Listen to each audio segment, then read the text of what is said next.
സിറിയയിൽ വ്യാപകമായ ആക്രമണം നടത്തിയ ഇസ്രായേൽ അൽ-ബൈദ ലെറ്റിക്ക തുറമുഖങ്ങളിലുണ്ടായിരുന്ന 15ഓളം സിറിയൻ കപ്പലുകൾ തകർത്തു. ബാഷർ അൽ അസദിന്റെ വീഴ്ചയെ തുടർന്ന് 320 സൈനിക കേന്ദ്രങ്ങൾ ആക്രമിച്ചതായും ഇസ്രായേൽ സേന പറഞ്ഞു. രസായുധ നിർമ്മാണ കേന്ദ്രം ഉൾപ്പെടെ തകർത്തുവെന്നും ഇസ്രായേൽ പ്രതിരോധ സേന അറിയിച്ചിട്ടുണ്ട്. 70% അസദിന്റെ സൈനിക കേന്ദ്രങ്ങളും തകർത്തു. 350 വ്യോമാക്രമണങ്ങൾ സിറിയയുടെ അതിർത്തി പ്രദേശങ്ങളിലും തന്ത്രപ്രധാന കേന്ദ്രങ്ങളിലും നടത്തിയതായും സിറിയ അറിയിക്കുന്നുണ്ട്. ഐസൻ ജോസോന്റെ ഇന്റർനാഷണൽ ഡെസ്കിൽ നിന്നും ഐസൻ, എന്തൊക്കെയാണ് വിവരങ്ങൾ?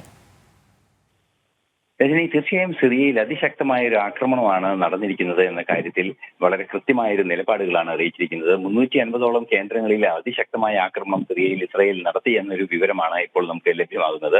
ഇസ്രായേൽ നടത്തിയ ആക്രമണത്തിന് പിന്നാലെ നിരവധി ഇടങ്ങളിലെ സൈനിക താവളങ്ങളും തകർന്നു എന്നും അറിയിക്കുന്നുണ്ട്. മാത്രമല്ല, പ്രധാനപ്പെട്ട 2 തുറമുഖങ്ങൾ, അതായത് സിറിയയുടെ ഏറ്റവും പ്രധാനപ്പെട്ട 2 തുറമുഖങ്ങളിലും ശക്തമായ ആക്രമണം നടത്തി 15ഓളം കപ്പലുകൾ തകർത്തു എന്ന വിവരവും പുറത്തു വരുന്നുണ്ട്.